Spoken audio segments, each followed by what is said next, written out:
Amsterdam, but together with Gabby, reporting straight from the revolution Romania. in Romania. 300,000 people has been on the streets over the last few days protesting an increasingly corrupt government. Yeah. Um, so obviously people in Romania wants to break free. So we're going to talk about how they can use Bitnation to create their own local Bitnation and or their own local nations, whatever they want to call it, through using Bitnation. Um, but first, for those who don't know, let me just introduce everyone in the room and say a few words about Bitnation. So my name is Suzanne Tarkovsky-Tempelhoff. I'm the founder and chief unicorn of Bitnation, the world's first virtual nation, a blockchain jurisdiction. And this is my husband, James Donnell Tempelhoff, who's doing operations in Bitnation as well. Hi there. This is Gabby from Romania. Gabby, do you want to introduce Yeah. yourself? Yeah, well, I'm pretty much jack of all trades. I was involved in Bitcoin since 2013, when the crisis in Russia made all the Russians invest money in Cyprus, and I have registered RussianBitcoin.com because I was dealing with domain names at the time. And since then, my life changed, and I started to see Bitcoin as an alternative to almost everything. And since then, have had a lot of projects involving Bitcoins, like the first Romanian Litecoin trading platform, then a social media project involving another coin, and renewables. Yeah, I'm trying to create a system where we can migrate the carbon credits on the blockchain, maybe on Ethereum.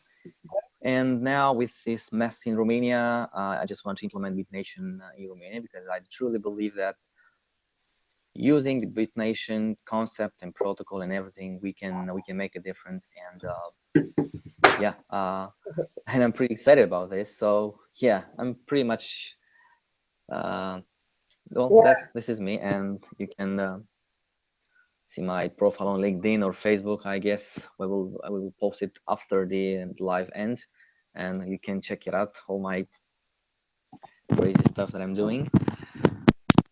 Yeah, I've and been I reading a know. lot of. I mean, it's pretty stressful. I was in the revolution and both during the Arab Spring in both Egypt and Libya, and it's. I mean, it was funny, like coming from a war zone to like a civil war, because people like in Libya particularly, they were not used to being in war. So suddenly, I found myself kind of being like, please, can you like copy this?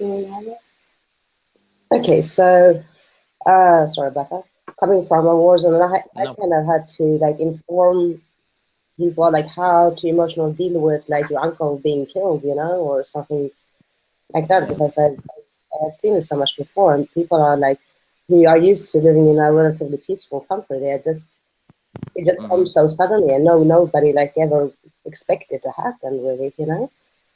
Yeah, so it's always like it's a traumatizing experience, like a population-wide trauma, really.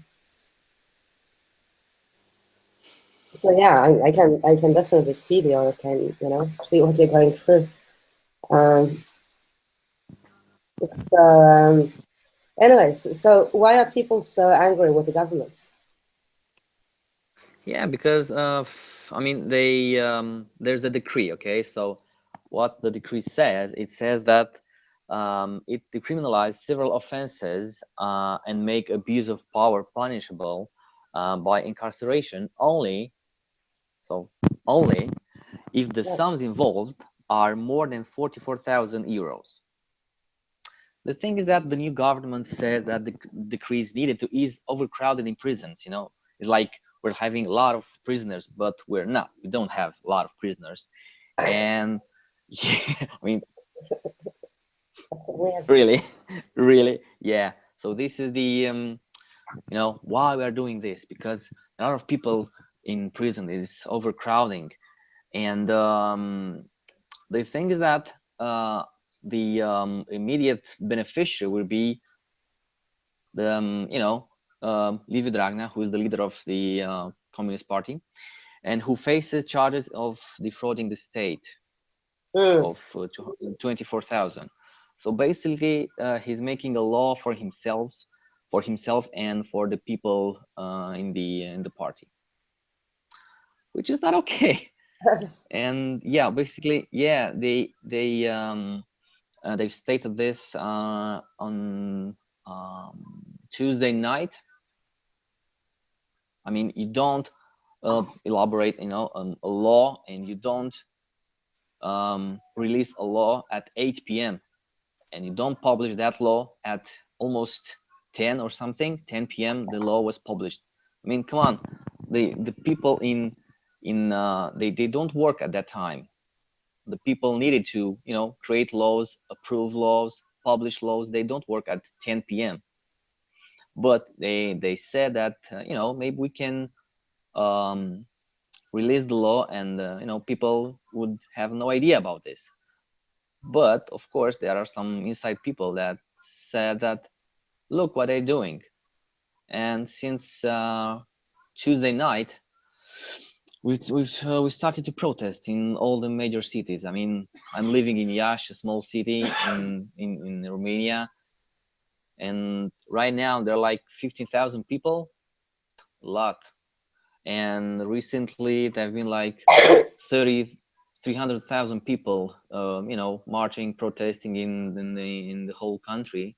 And now the people from Bulgaria, they are protesting as well, as support us, because we've made some improvements in the in installing laws that prevent corruption, so on and so forth. And basically, Liviu Dragnea is trying to bring the country back in 90s, or maybe in 1989, when we had that revolution with Ceausescu and so on. And of course, people are angry, people are furious about this. They don't want, I mean, I'm a father, okay, and I don't want that my kid to to grow up being afraid of doing this, of doing that, and, you know and reading about the Bitnation, there's a click, and I said that no, honestly, there was a click, and I said that maybe I can make a difference, and I can use my knowledge in Bitcoin and create this decentralized, state. Yeah. Let's call it state that can, yeah, and I truly believe that I can do some, I can make a difference. Yeah. For example, right now, I mean, I can't really implement the thing with the renewables in Romania. I mean, there's nothing to support my idea in Romania.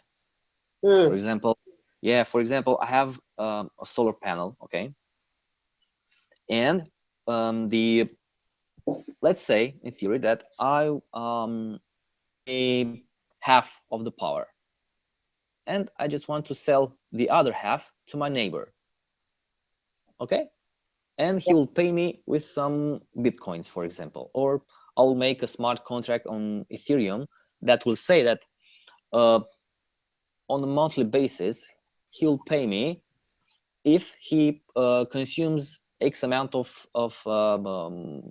electricity. Okay. Mm. Well, there's nothing here in Romania that can support me doing this. The concept is Mm. it's great. You That's can a great. create this micro. Yeah. You can create these micro communities that can help each other, Yeah. and they don't depend. Yeah, they don't depend on the state. They don't depend on high prices on energy. It's sun. Mm. It's here every 10 hours. I don't know, 8 hours per day, 9 hours per day, depends. But it's free, and you can make a really, really good business out of this. But I don't have something like a law, or maybe something that can support me doing this. Mm. But with Bitnation, I can create something like this. Yeah. Am I Exactly. right? Yeah, I love it. That's great. Huh? I have to make Yeah, that kind of use case story. That's fantastic. Yeah. Yeah, yeah. So it makes sense. It makes sense, right? it does. Yeah. And So, I think you're feeling the same thing as a lot of people. Like just recently, there were like huge protests in South Korea, and the mhm, president got impeached afterwards. I mean, millions demonstrating on the street. And before that, Brazil, against Dilma, and it was also the same thing because of corruption charges. Same thing, millions of people demonstrating. She got impeached. Um, so, I mean, it seems to be happening all around the world. And I just read a statistic that, only 3% of Americans have confidence in their government, or, mm, approve of their government, right? 3%, yeah, that's like ridiculously low. So I think there's really kind of a growing movement around the world where people are simply not satisfied with the status quo, and why should we? Like, why should we have this retarded model, right? yeah, Where we not only choose from one governance service provider and only once every 4 years, and whenever we vote, we just only change the top layer, anyways. And it Right? sounds like what your government's saying is also not only can you only choose one governance service, but you also have to pay a bribe to get it as well.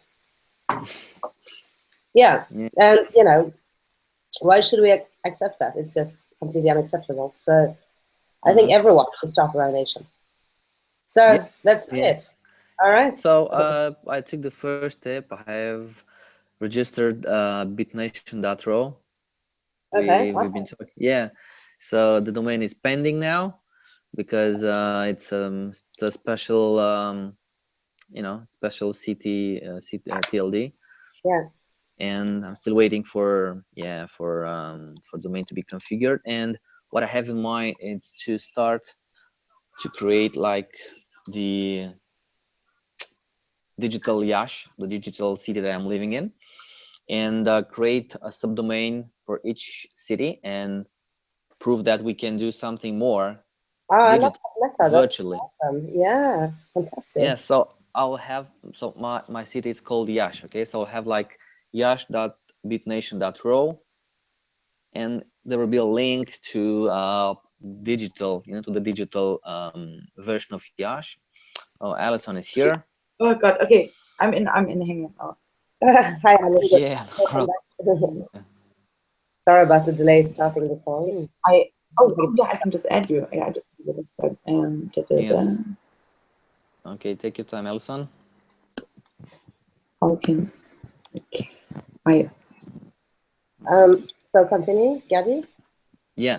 So as I said, Maybe I I'll can't. have like Maybe I can't. domains for each city, and I know that in I Romania a mean, lot of can you try to go people. over the link Alison, that maybe I turn sent on you in your Slack? Because microphone, but you're it not. doesn't. Yeah, I sent it in Slack because it doesn't give me an option to add people here. Maybe it's like where only the organizer can add people. Oh, right. Okay. Yeah. Why don't can you connect with James on Facebook and he can add in people to the call? I think. But I'll try again, Alison. Yeah. And Okay. Gabby's Yeah. not want to add.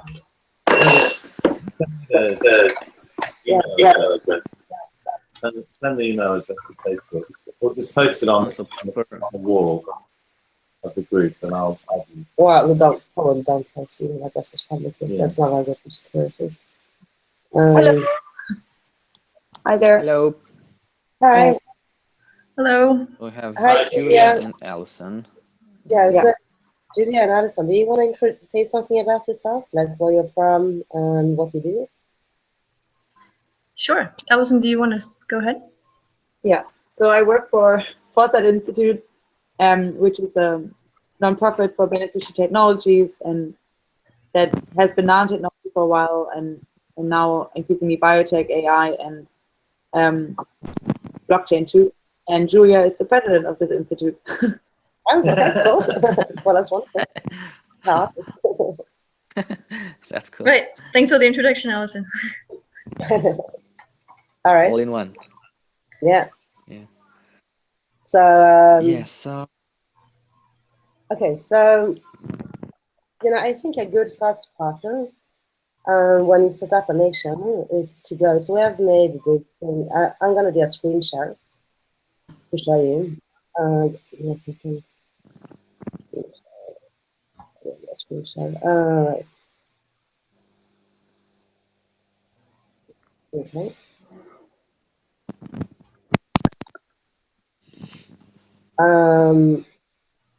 Right. So let's see here. Go to the Bitnation website. There is something called Nations. Nations directory, right? And here you can create a nation. So, so if you go on there, we can create a nation together. And it's really good, I think, because it helps you kind of think through everything that you need to create a nation, like, how you're going to fund it, what kind of codes of law you want, what the arbitration is going to look like, and so forth, what services you're going to provide. So do you want to do this together online? Well, I wanted to. It's strange because I wanted to have the email address and website for the nation. So I'm still waiting for the domain to be registered so I can create an email address. Right. For the nation. We don't have to see all of it now. No, but then it's going to come to an email address. It's right. Yeah. Okay, so in that case, I'm just going to demonstrate like one nation. That's yeah. You can create like a demo nation or something. Show you one of the other ones. Yeah, I'll show you one that already exists. I'll show you the first one that I think. Because I have in mind to to use the email address because I wanted to create like the Yash first, be like Yash Yash at bitnation.ro, the email address of the account. Yeah. So okay. as I'm still waiting. Yeah. Okay, so let's look at this. Yeah, still pending. Example instead. So obviously, the first part is just obvious, it's like name, blah blah, basic information. And then it's combination one of several of the following. So is it decentralized, is it peer-to-peer, is it voluntary opt-in membership and services, or do you plan to like force it on people, right? Which I don't recommend, obviously. Is it encrypted? If it's software-based, I mean, you can also use a land-based one. It doesn't have to be, a cloud nation. So, and the background history, blah blah. Yeah. And then the nation's team compromise, so it's based on volunteers, employees, citizen contributions, contractor, freelancers. Then I included stuff like, national anthem and stuff. I actually think that's like, generally when people try to create nation, they start with doing things like that. They start with doing like a flag and a national anthem.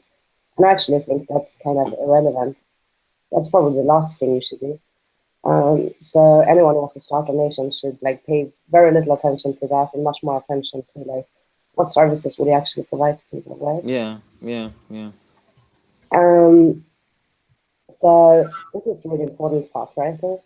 The services. So because if you don't offer services, then what are you? Then you're just kind of like, an expression of being anti something or being pro something. It can be a way to gather people in that community as well, of course. But I think if you really want to succeed as a nation, you have to provide actual governance services.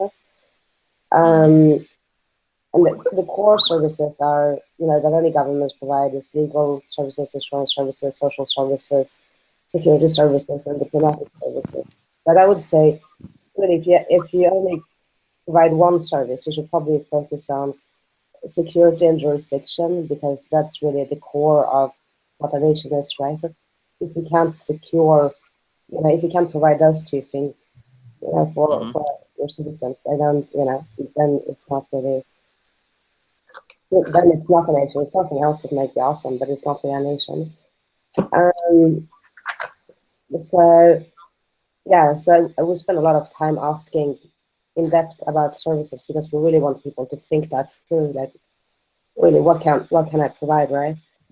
And then also the tokens, assets, currencies. I don't think it actually, right now, because it's so easy to create a cryptocurrency, I think a lot of people kind of get that backwards as well, that they think like, if I create a currency, I become a nation. I think, in Bitnation, we don't have any currency. We might have at some point, but that's really not a priority either.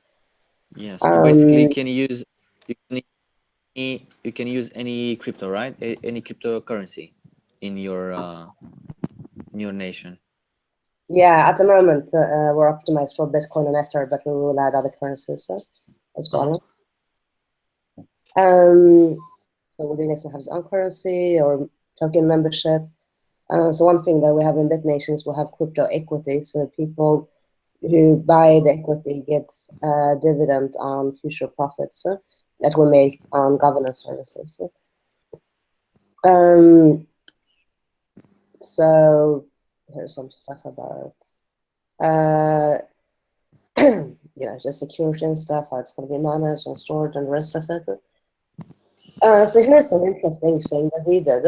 I'm not saying this works for every nation, but when we think of a nation, we think of like what natural resources do you have, right? Like, Russia have oil and gas, for instance. Sweden have wood and coal. So what natural resources does a Russian nation have? The obvious answer is computing power. Citizens' computing power, right? That is our national resource. And computing power is worth a lot. So things like that should also be taken into consideration, right? And that's actually kind of an interesting model as well.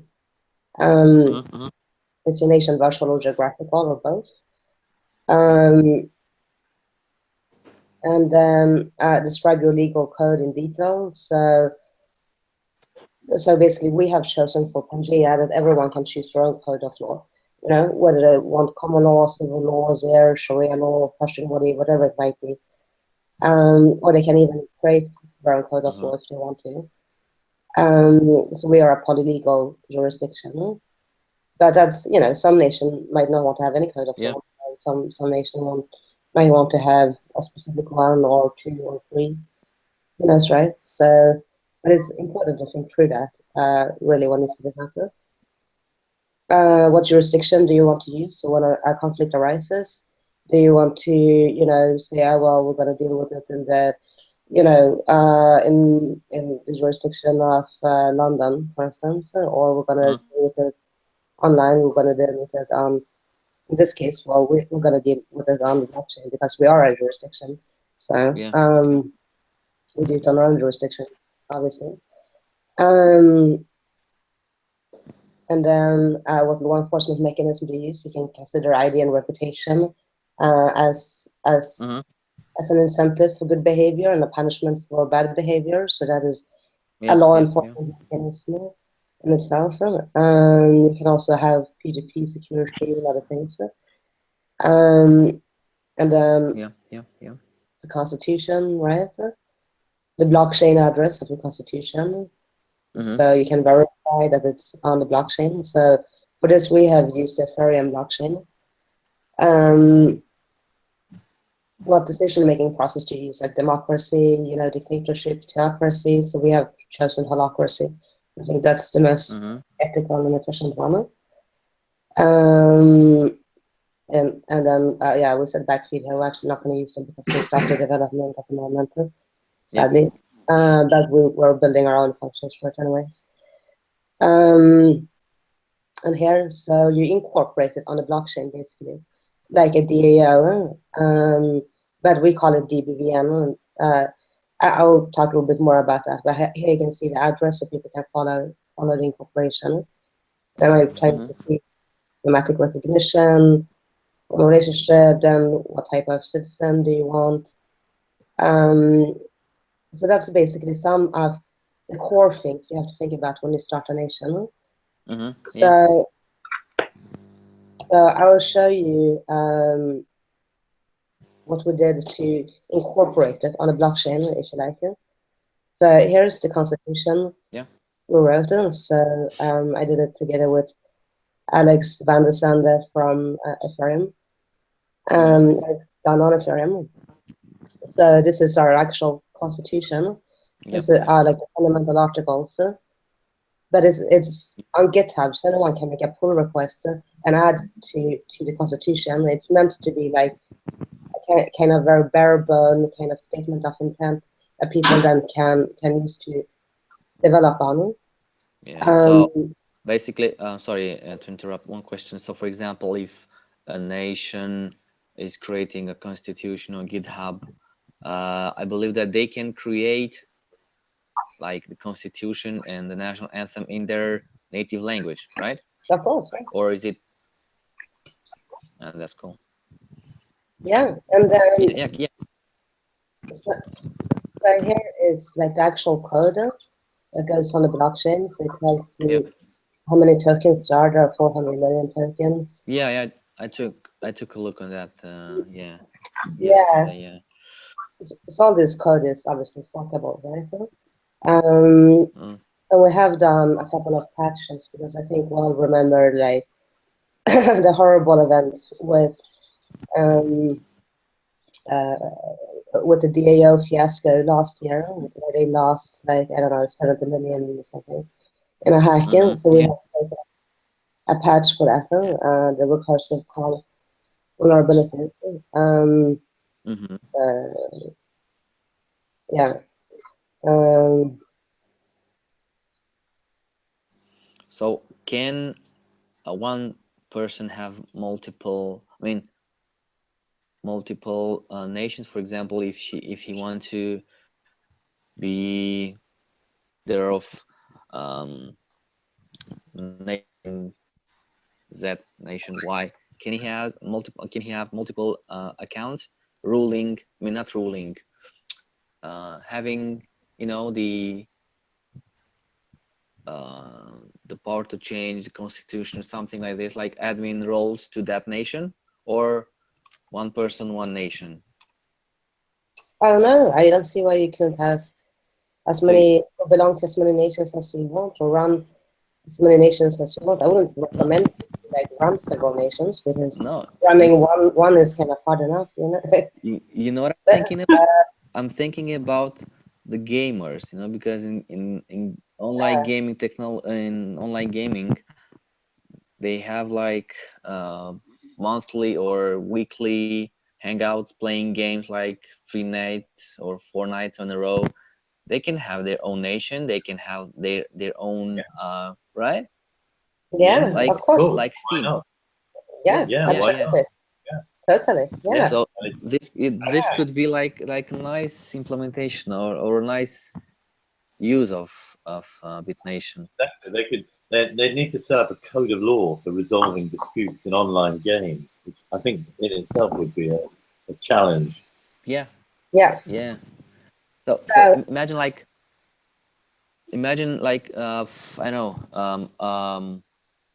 a 10 years old kid not using his mom's credit card to buy games in his own nation. Really? That's not bad. Really? I like it now. I love it. Yeah, that's fantastic. Yeah. I mean, really, this is the country that my kid I want to grow up in. Not use my credit card for pay for your games, buy your armor to your unicorn in X game, or I don't know. Yeah. No, really now. Yeah. So let me just finish the demo. Hold on. Let me get the screenshot back on. I'm not sure if you know about the Sansar, a new game. No. Something like Linden's Lab Second Life. No. If you played Second Life, there's no. a I tried it out, yeah, but I'm not looking now. Oh yeah, that's kind of interesting actually. Sweden opened an embassy in life. I would find that kind of baffling. That kind of side note. But let me just like finish going through like what happens after you log in. So here, if you go to the nations resources, so here you have like all the constitution stuff. We have different constitutions as well. So like Locker's constitution, Lebanon's constitution, the Declaration of Independence of Cyberspace, of course. So here are legal codes that are on GitHub. So you can upload them as well. And like all the community resources. And here's our own code for the Constitution and the profit sharing and the rest of it. International documents, the white paper. And actually, what's going to be really interesting is Pangea. So this is what it looks like at the moment. It's very, let's say, it's pre-alpha. Let's just put it at that stuff. But this is a super cool technology, actually. Once it's developed. So right now it has very basic functions, right?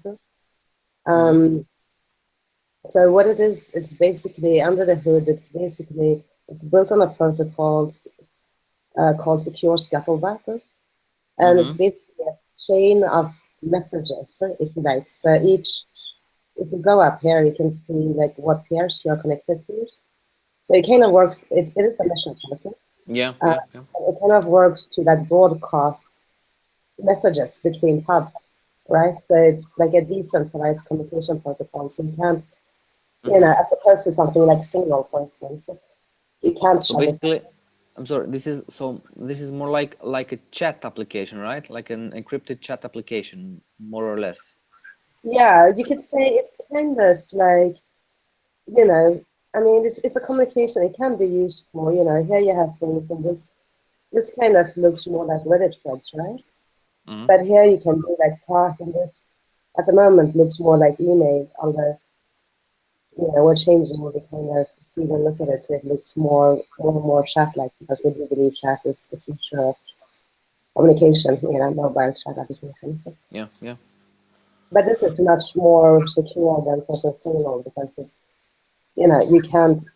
There is no off switch.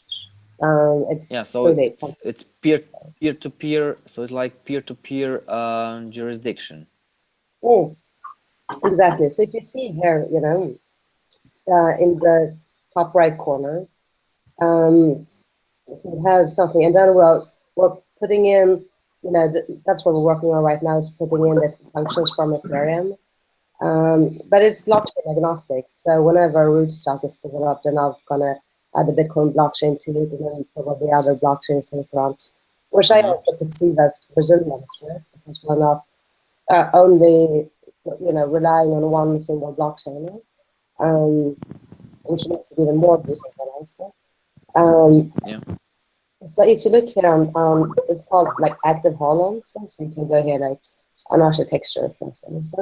And then you see other posts. So the kind of long level vision with this is that when you create a holon, at the moment it's nothing more than a hashtag really, but I mean it's more than a hashtag, but not much. But it's basically doing that you create your own nation. No? So when you do it, you choose your own constitution, right? You choose your own code of law, dispute resolution system, and all of that.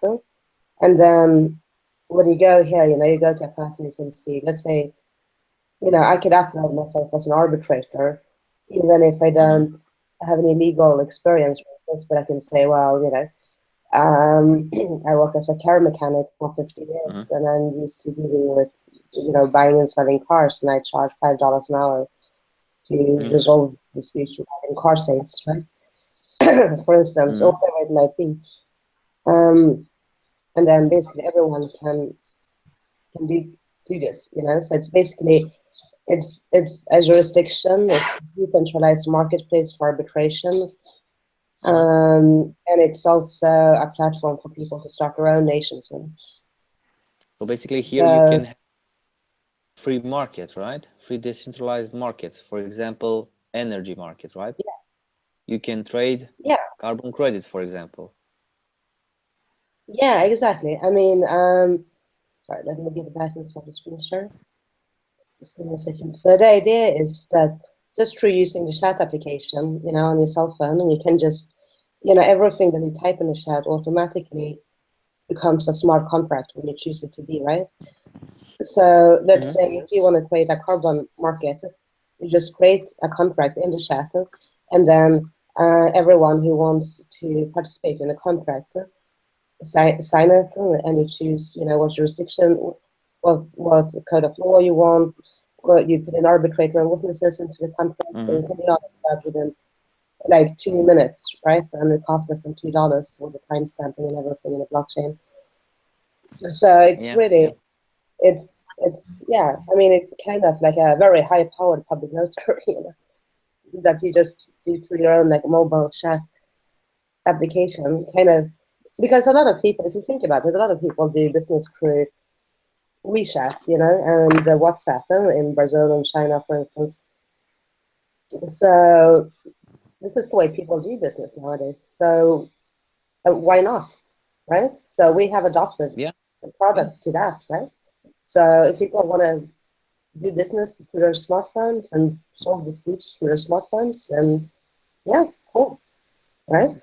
Yeah, because I'm thinking about carbon credits, because here in Romania, if you want to be an authorized company that produces green energy, for example, wind energy, okay? Yep. Papers you have to fill in, there's the bureaucracy here, it's too high, it's really, really tough to enter this game. And only the thing is that the corrupt government basically, it makes it so harder for you to start a business like this, a business that for example, in I don't know, Spain or US, like this, to start a business dealing with renewables like wind or water, sun, which is free. But here in Romania, yeah, but in Romania it's so goddamn hard. I'm sorry, kids, if you're watching here, but it's really goddamn hard to start a business like this. I'll say it. Yeah, it's I know. really, really hard. But protectionism is a killer, yeah, right? It's well, awful. hopefully, yeah, it is, and hopefully that using this, I can make a difference, so I can implement all my projects that are not possible in real life here in Romania with the current laws.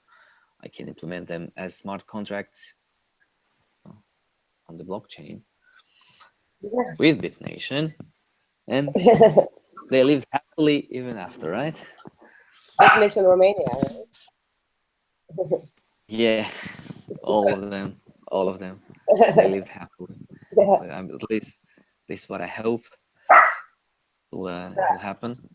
Yeah, of course it Yeah, will. so if I don't know, maybe We're creating it right now. yeah, Sorry for maybe about that. Julia or Alison have some. They've been quiet. Yeah, I was just about to say, yeah, what do you guys think about that? Okay, Alison and Julia. Yeah, I'm just taking a look around, and for me, I would be really interested if you see the ultimate goal of this being kind of like a supplement to the government in most cases, so that we would rely on it less, or a whole making it redundant type of thing where you really not need the government anymore for, how far do you want to go with this? Like, how far do you think it's intended to go? Well, let's put it this way. In Romania, we have like 19 million people, more or less. Many of them are outside the country because, government corruption, so on and so forth. For example, if I'll make this a reality and have the people outside Romania, citizens of Bitnation.ro, I mean, the digital Romania, they can, for example, do something that they can really, really cannot do it in real life. Example, let's say that they want to build a hospital, or not a hospital, rehabilitation center or something small, for which you need, I don't know, let's say $500,000. Traditionally, if you want to do this, you need some approval from your local authorities.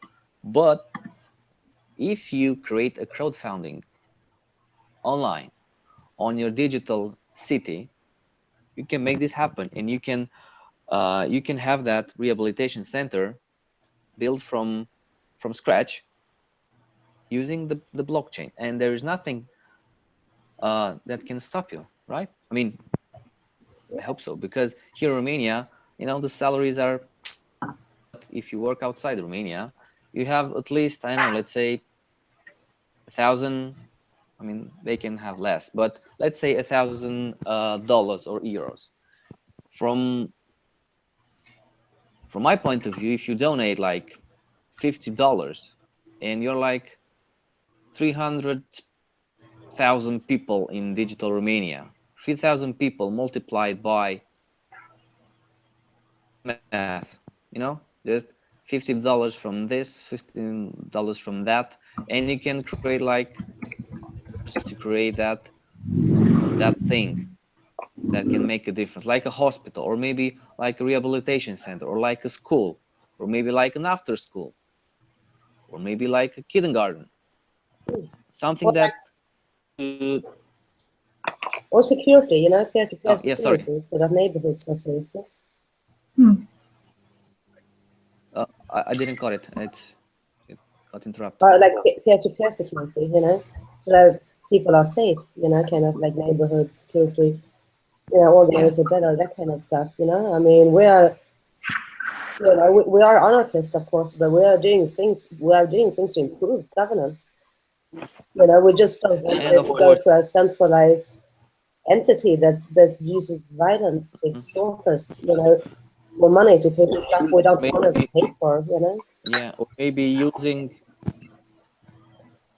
and for example, if you build a hospital with your digital ID, you can have like discounts for a certain operation or surgery or something, Mm. And of course, the hospital can be open to the whole country, but the digital citizen can have like a small discount because they have contributed building the place. I mean, it's the sky's the limit, Yeah. It's not the limit because we have the International Space Station, but you got the point. And what would you say about like Julia? Yeah. I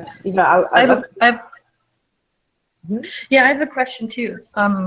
Yeah. And that is, usually governments don't want to give up any of their power and governance. And what you're building seems to be in competition of government. So how do you make sure that either you're not seen as competition, or how would you deal with established governments? So first of all, we're not good question doing anything against governments, right? We're not hacking governments. We're no way a threat to governments. It might still be perceived that way then. Well, I mean, so far, I think because of globalization, the nation state is going to go away anyways, regardless, because of global communication, transportation, and the rest of it.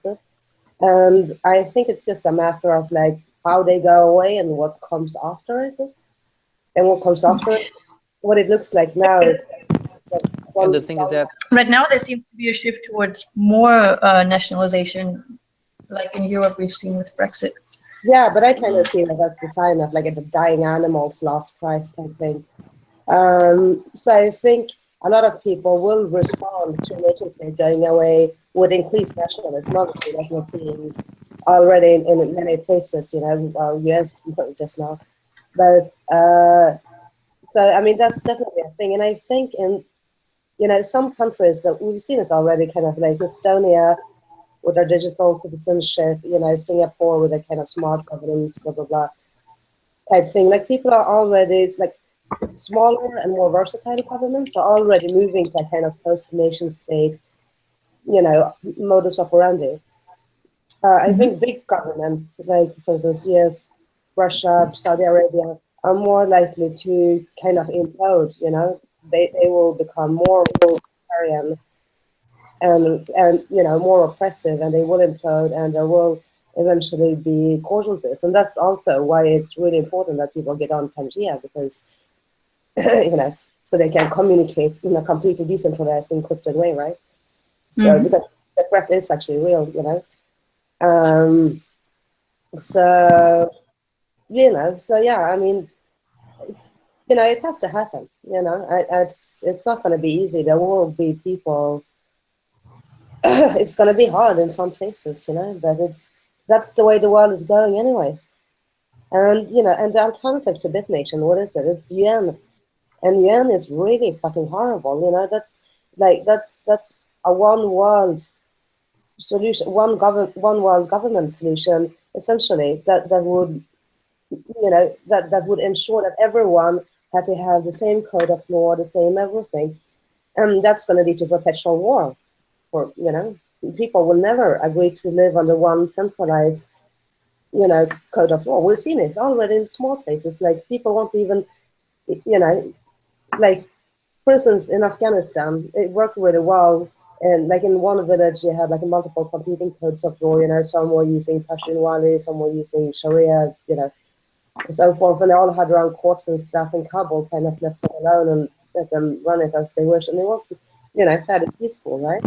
And as soon as the central government, whether they were backed by the Russians or by US or by whoever it was, as soon as they tried to impose a centralized governance system, that's when it became war again. People just don't want to live under, it's like slavery, right? Well, it doesn't matter if it's democratic or not, that's irrelevant because it's still slavery. I don't, Yeah, and the mistake is not trying. This is what I believe. Oh. Yeah, I'm not saying whether I'm not saying that it's not worth trying. I'm just asking what plans you have to deal with that.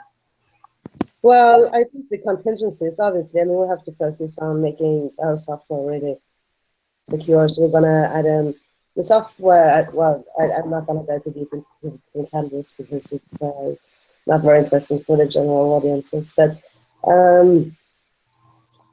so obviously, using encryption is key to everything.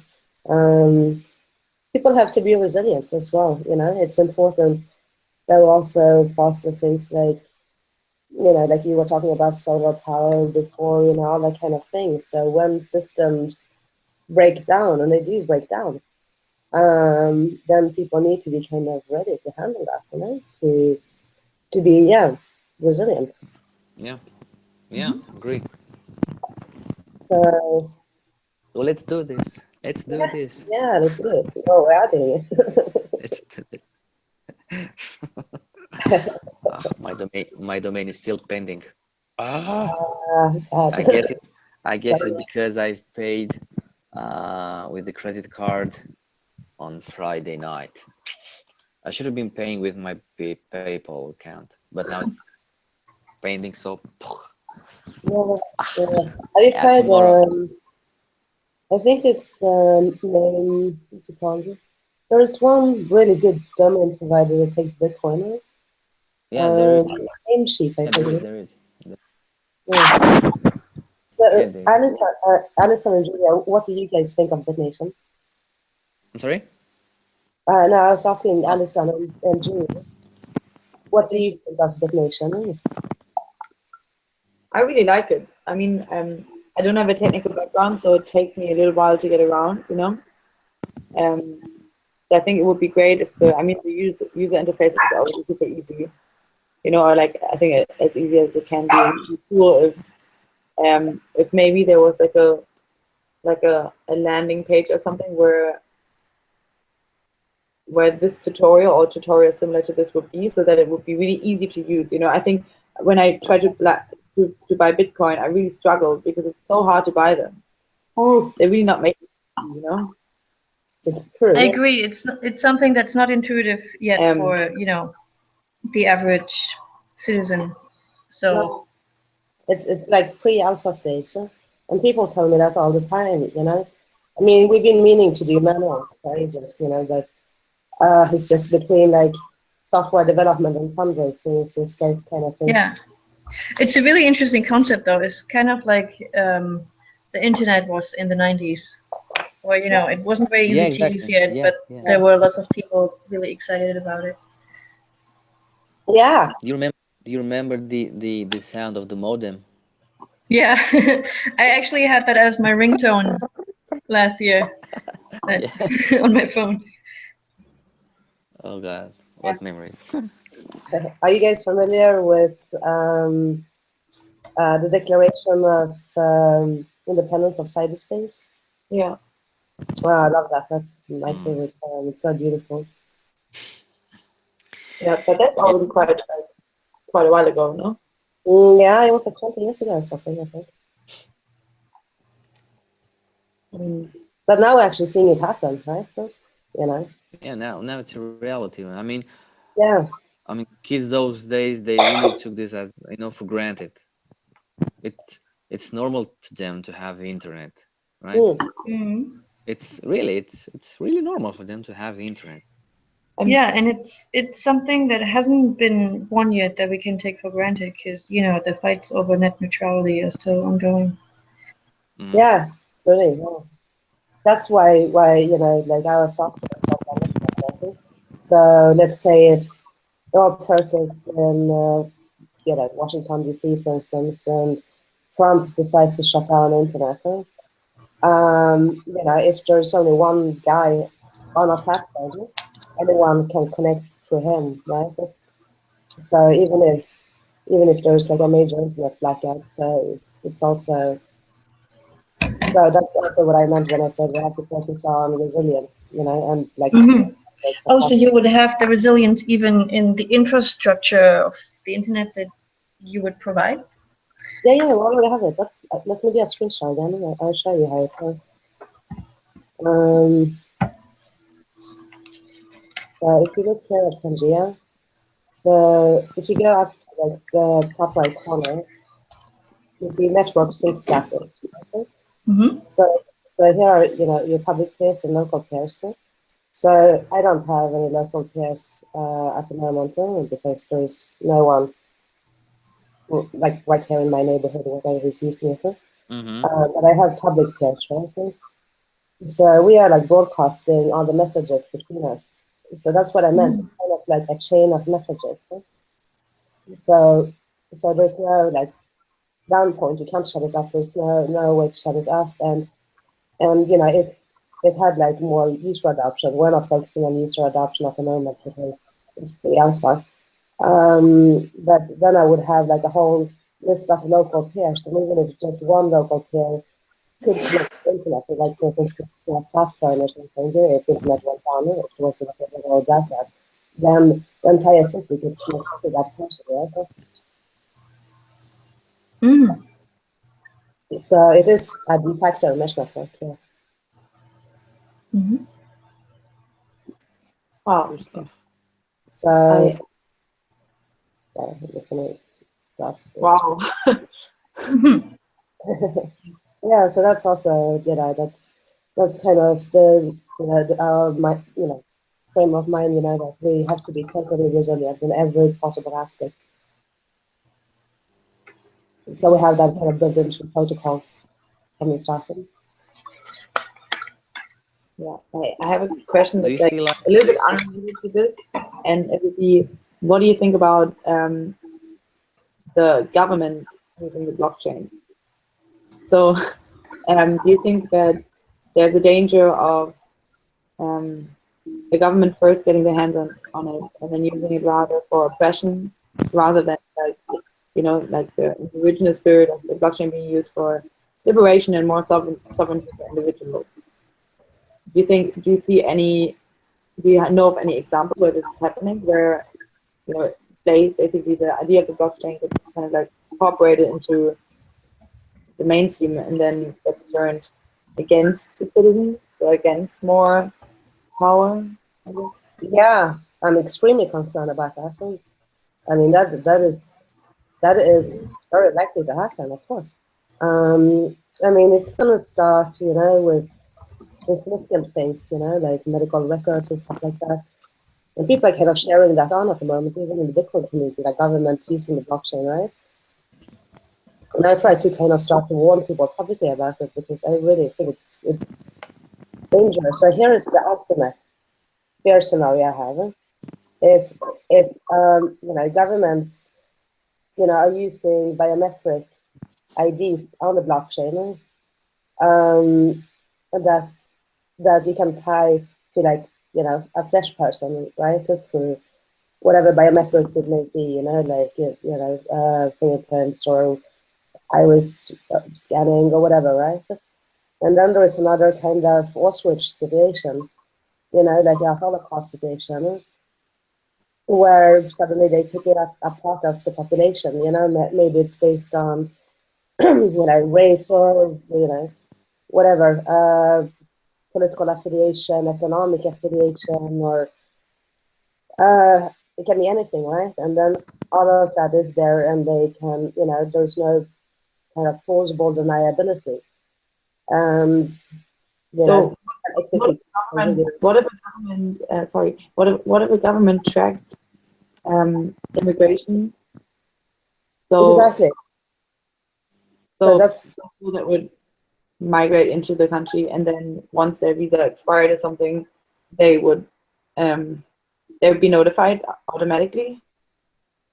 yeah. I mean, that's really a fair, you know, like the U.S. presidential candidate Zoltan Istvan, Oh yeah, um, the transhumanist, right? he's So from the he yeah, exactly, yeah. I mean, he's a good friend of mine on a personal level. I really love him. You know, he's awesome. But you know, he had this like really insane proposal to ship refugees, and you know, stuff like that scares the shit out of me. Sorry. but you know, like I mean, it would probably be really bad if the government would track immigration via the blockchain, right? And if they knew whose visa's expired, who's still in the country on that visa, and so on and so forth. But could it maybe also?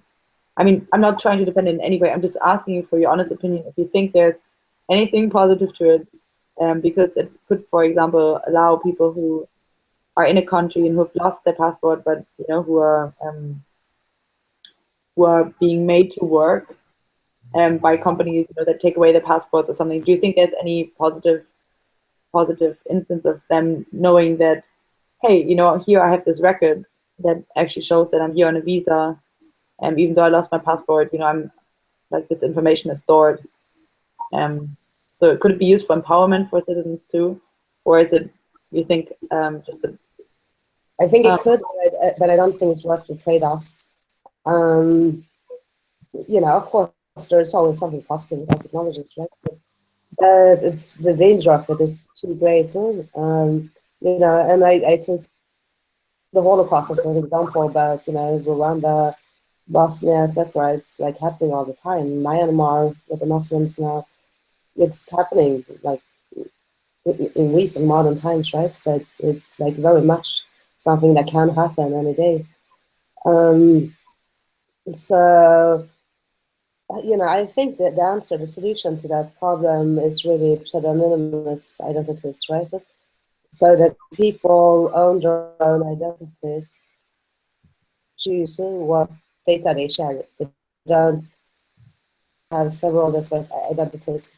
And if they want to include biometrics, they do it by their own choice, and only they have access to that information and can choose who they voluntarily share it with. Mm-hmm. Okay. So there are ways you can do it in an ethical way, you know, Yeah. that can potentially set you up for the next like genocide, you know. But But would you say that like the blockchain in the hand of the government is generally like a bad idea in terms of in any field really? So that could also be transport or something, where in whenever there's identity involved of citizens, do you think that the government shouldn't really be using blockchain for identity purposes, right? Yeah, well, I don't think government should be issuing identities at all. I mean, we had this argument before where we said that, you know, some things seem so obvious that they're bound to happen eventually, and it seems like this is one of those things where, you know, governments really like whoever enters and leaves the country in a consistent way, and the blockchain seems to be an incredibly useful tool for that. So if we think about, oh yeah, the, you know, the things to empower people are bound to happen, then in order to not be biased about it, we should also consider that the things that enable governments to control people are also pretty likely to happen. Yeah, I mean, I acknowledge it, yeah, and I'm warning people against it. I'm very aware of risks.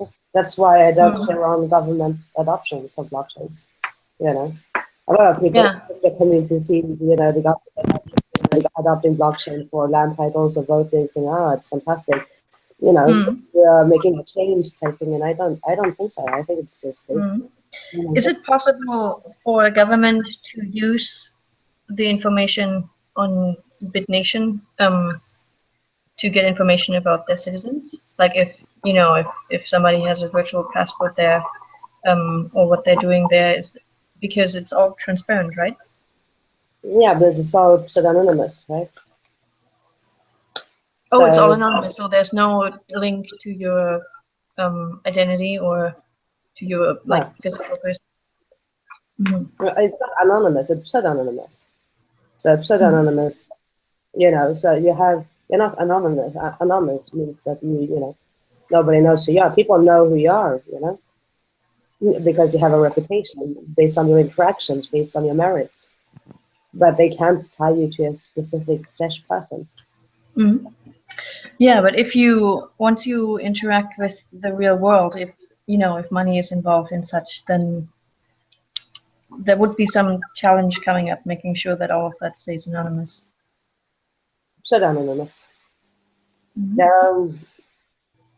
Yeah, I mean, I don't, you know, I don't think it's a great danger right now, you know. I think the government have a lot greater worries than Bitnation. Yeah, they have a lot of things to think about. Yeah. Yeah. So I don't think we are like particularly high on any list, you know. I think, you know, I mean, even though I don't think, you know, terrorism is a particular big danger for countries like US, for instance, but that's still what, you know, 99% of their budgets go to in that domain, you know, when it comes to monitoring threats, if you like. So, you know, I do think like a couple of geeks is a pretty low priority for them. I think that's, you know, that might change. Yeah, know, it seems like one of these tools that is really powerful, and whenever it comes to powerful tools, you know, it also comes with great responsibility because it can be used in good ways. You can also think of Bitnation in a different way because we're an open movement, you know, we're a public movement. We have embassies and ambassadors, right? So you can also, so let's take like a crazy game scenario. Let's say, you know, Saudi Arabia implodes, right? And it becomes like warring factions between the Wahhabis and the Sheikhs and God knows what, right? And it starts falling apart and all these fractions. Like we are actually like a source of stability, and we comfort people. Like we're not hiding in a basement somewhere, right? We're public, and you know, like we're actually like the most sane people in the room, right? That even in a situation of conflict, like now in Romania, this is the perfect example. Like we are talking publicly about the problem. We're reaching out to people to find solutions together. So people shouldn't see us as a threat. They should see us as a, you know, an opportunity to actually do something constructive, right? I mean, if we had this in '89, oh God, if we had at least not Bitnation, but internet or social media, you know? Oh my God. Oh my God. Yeah, right. Yeah. And look at how like social media impacted the Oh, you have no Arab idea. Spring, yeah. Well, yeah, here Like Facebook and Twitter. in my town, there's been such a great, you know, I mean, masses of people through Facebook groups, and they created Facebook chats, and they, okay, let's meet at 9 p.m. with Yeah, tea. Yeah, so it's amazing. Yeah, yeah, it's amazing, and they are using that offline chat application, Fire. How they call it? There's an Fire chat? application that, yeah, Fire Chat. Yeah, yeah. Mm. and they're using Fire Others. Chat, so it's amazing. Yeah, it's amazing. Yeah, Yeah. it's amazing. So, phew. Okay, so we don't have 3G signals. Oh, guess what? We have Fire Chat. Haha, in your face, you know? Yeah, exactly. That's what I feel too, you know. Fuck it. Like this is Yeah, we grew up with this, you know, this is our world, this is our nation. yeah. Like, you know, I So, don't mean Bitnation, I mean like Facebook, you know, like Twitter, mhm, everything. It's like yeah. this is how we operate, So, how we interact with each other. Like why should we use any other channel? I don't get it. mhm, yeah. What do you think about an hardware implementation in Bitnation or Pangea, like that NFC reader, or I don't know, something? How do you see implementing hardware, you know, stuff that can relate to Pangea or Bitnation? Yeah, that's For really example, like so you have um, your Bitnation ID, right? Digital ID mm-hmm. printed on on a piece of paper with a QR code, right? Of Yeah, course, I there's actually a an guy in Sweden did that. Yeah, and he actually used to be in the government because in Sweden it's like a government monopoly of selling alcohol. So mm, so you have to show your ID, even if you are like fasting or whatever. You still have to show your like ID. It's like the government store that can buy alcohol with the mm. donation ID. So So, for just example, they just is there any hardware that can, like, you know, like you swipe the card and you can have all your logs, like, I mean, proving that you're good citizens, like you did this, you did that, you're okay, you're not okay, with your digital criminal record or something. Is there something yeah. that can, So I was talking with a like Visa debit card provider in the I US. mean, This was a long time ago, mhm, but mhm, he was basically combining Visa cards with ID. So yeah, so that will effectively do that. I'm not sure. Like, and I feel like we're already kind of a bit all over the place as far as mhm. our like.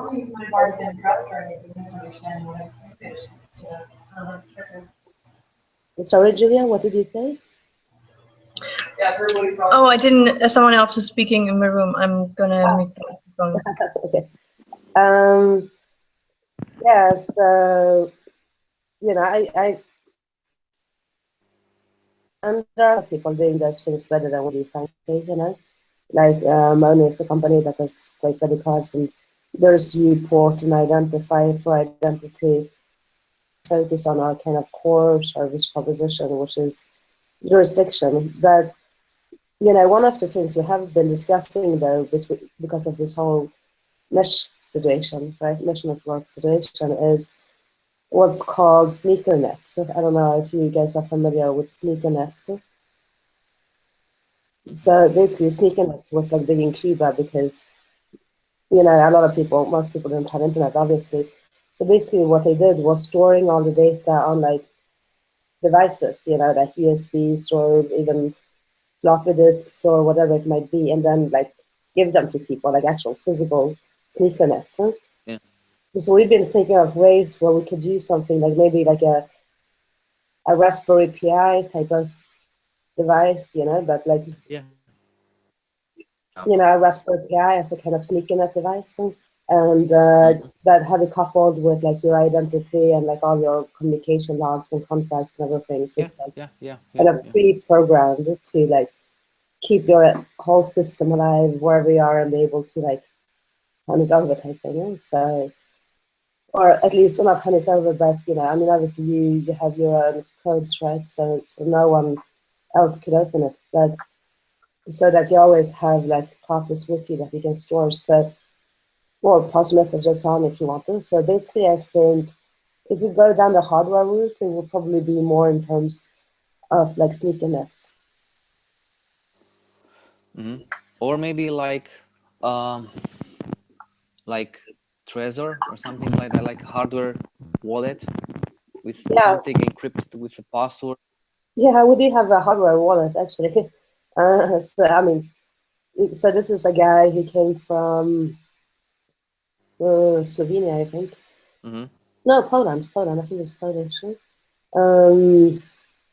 And he created. He's calling it Crypto Steven, and you know, and he said, you know, he was a Bitnation, you know, participant, and so he said, I really love Bitnation. Can I do one with the Bitnation logo on it?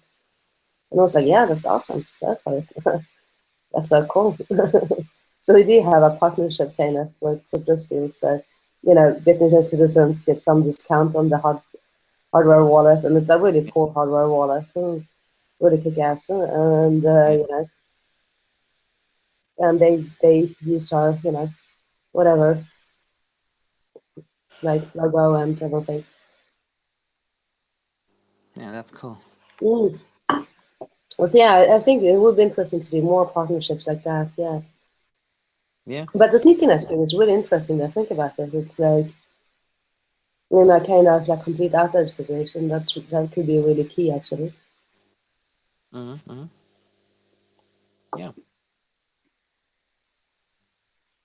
And how many people are on Bitnation right now?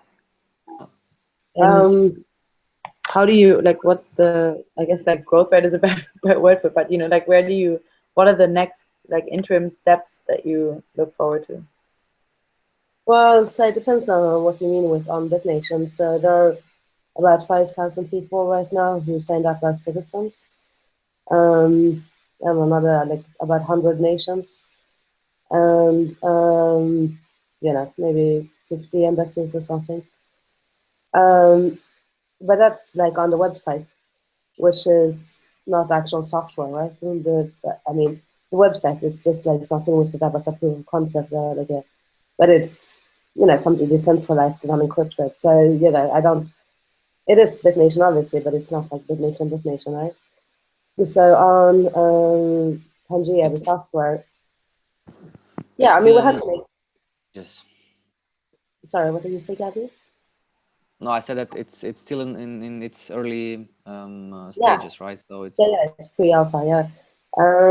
But we had to make a proof of concept because so people would understand the concept, right? Yeah. So, but there are decentralized aspects to the website, like the public notary, you know, it's on the blockchain and stuff like that. All centralized, but it's yeah. But on like Pangea, we haven't marketed Pangea at all at the moment because we haven't done like the kind of essential Ethereum integrations yet. Which allows you to do smart contracts in a conversation. So so right now it's only like 400 people and maybe like 40 active users or something. Okay, nice. Yeah, that's nice. Huh? No, just thanks for the answer. Yeah, you're welcome. Yeah, I guess, and like. No, like but, you know, if but you it's a very strong movement. It's like thousands of activists still and people doing their own Bitnation and stuff like that. So, you know.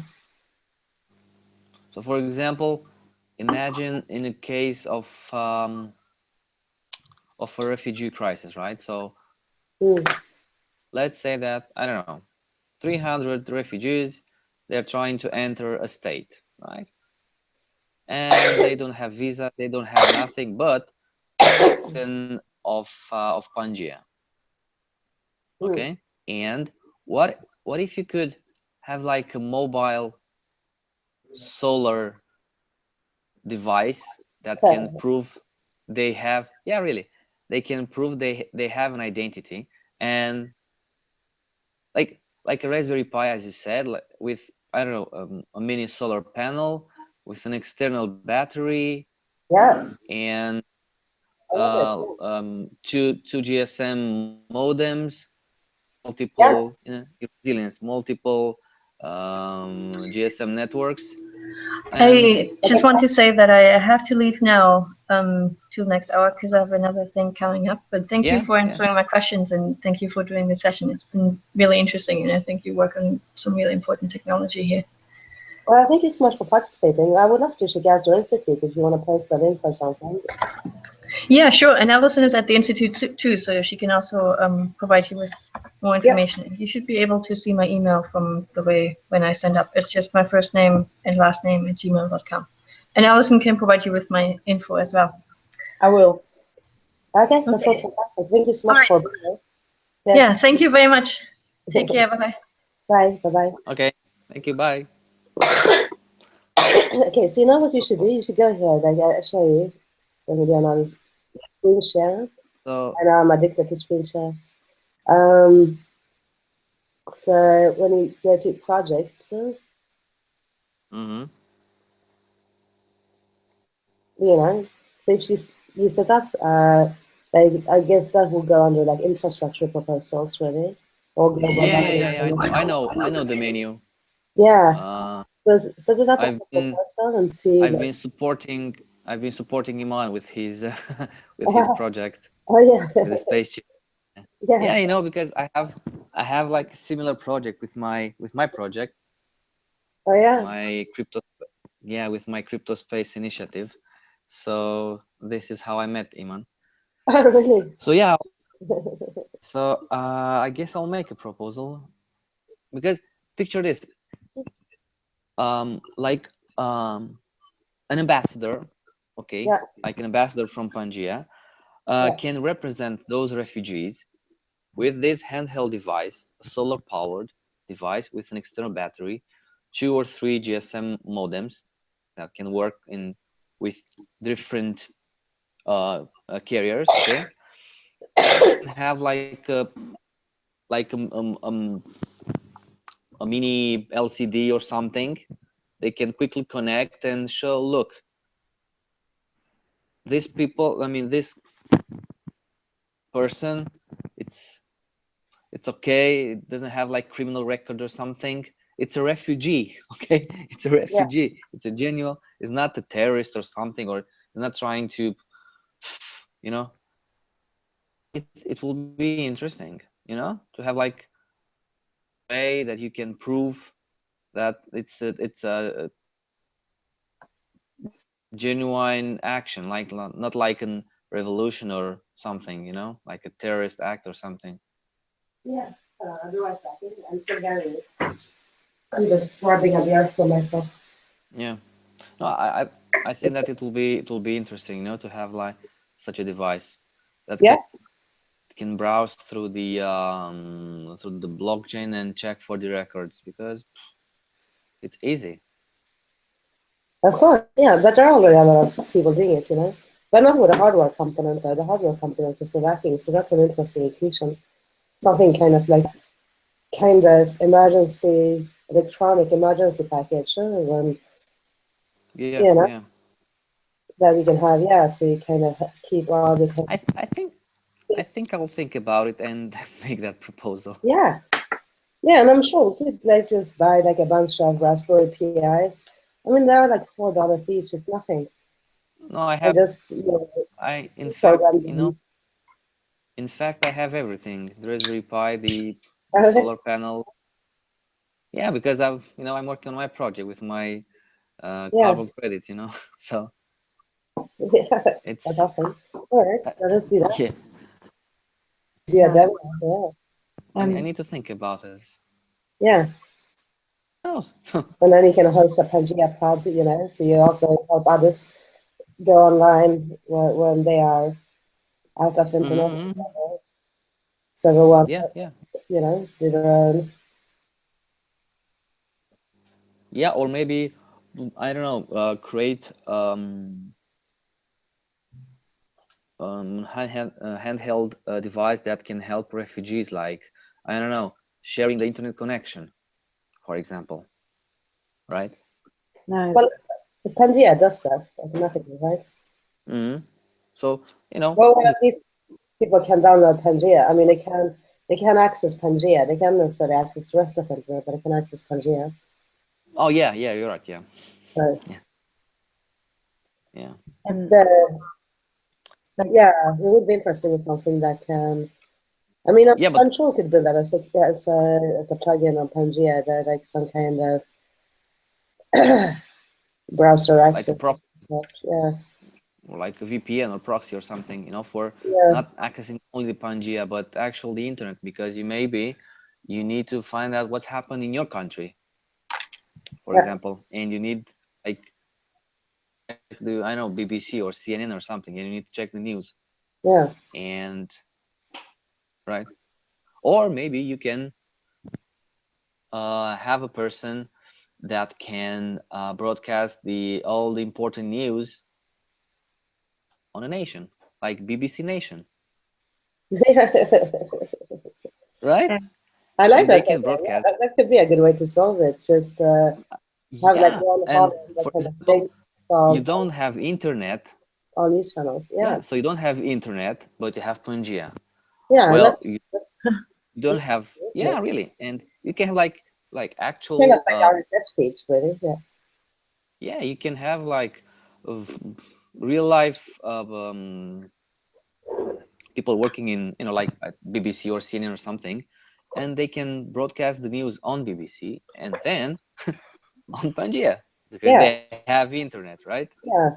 But um, yeah, it could be. Like, I mean, like important news, not like, oh, we have like Super Bowl tonight. Oh yeah, really? Right.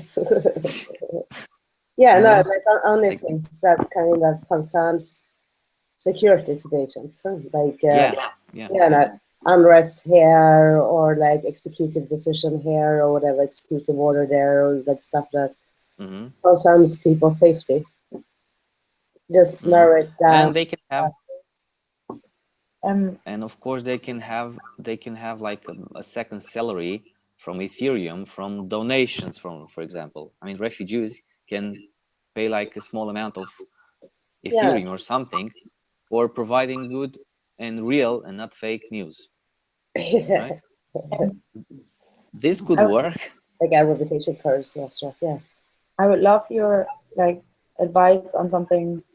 It's, I guess, like a little bit private, but definitely related to what you're talking about just now in terms of refugees, right? So, so please, I mean, like, you can't really promise me anything, but if please keep it to yourselves. So I got Well, live broadcasting. So. Yeah, we're live now, so okay, yeah, but like, I mean, like, how many people are going to see this? Yeah, man.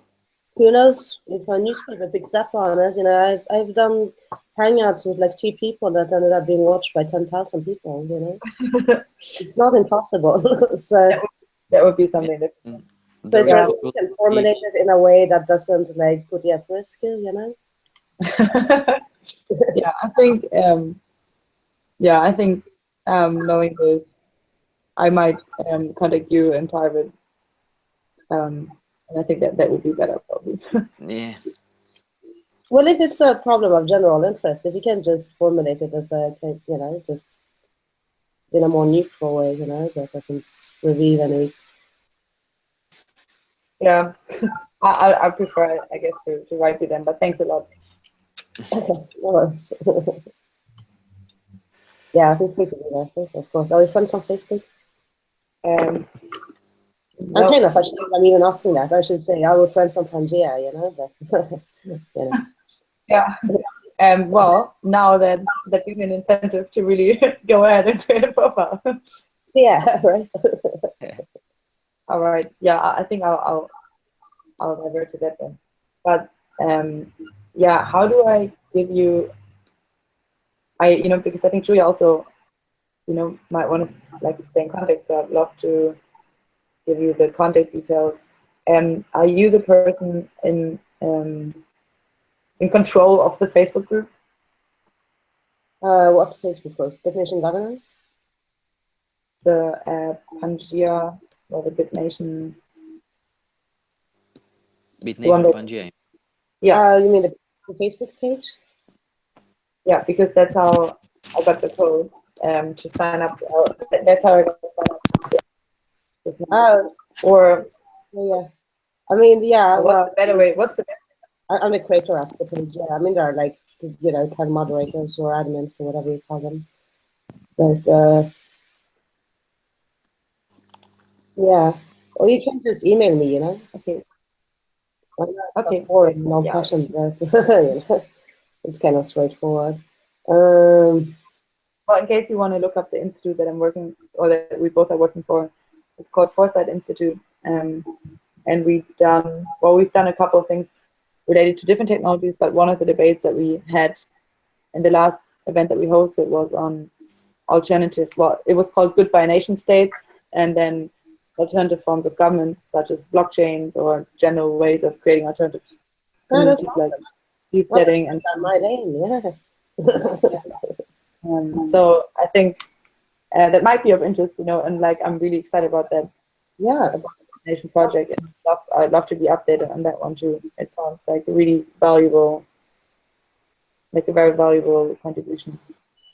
Yeah, definitely. Yeah, that sounds brilliant. So I'm writing my email in the chat, the right-hand corner. There's this group chat. Okay, awesome.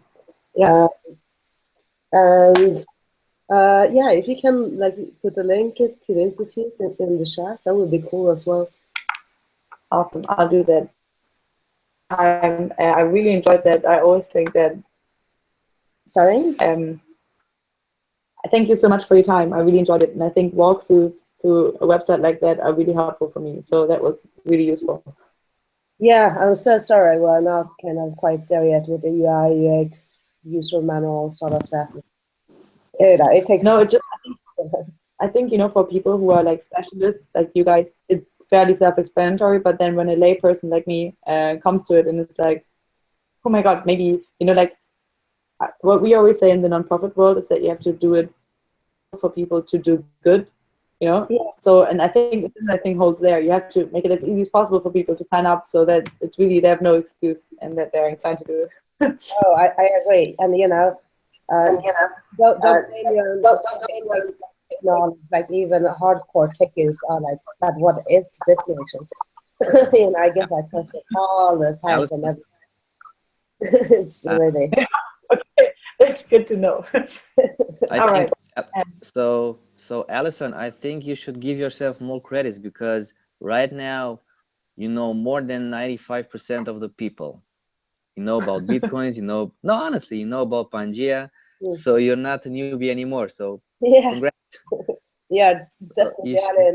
Yeah. It's like knowing about the internet, like, before. Honestly, no. Yeah, you should go out now and take a drink or something. We can celebrate. I'll do that, and I'll cheers to Bitnation. Yeah. Thanks so much for the time, guys. It was really a pleasure. I hope if you do another one, I'll definitely be there too, if I can make it. Thank you. For sure. We'll cover every revolution. We will empower every fucking revolution. We're gonna make it. So. Yeah. Bye-bye. Bye. Bye. All right, I should get going as well. Yeah. Yeah. So yeah, it was quite interesting. Yeah.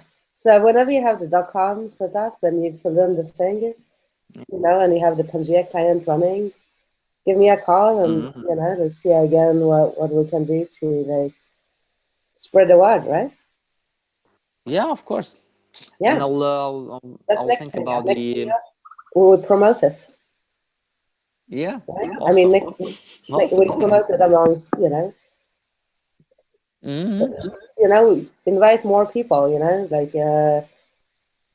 people. Yeah.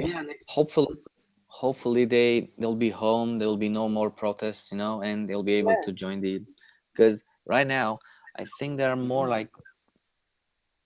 than 3,000 people. I'm not sure. I didn't follow the news, but there were like 150 in Bucharest, which is a lot.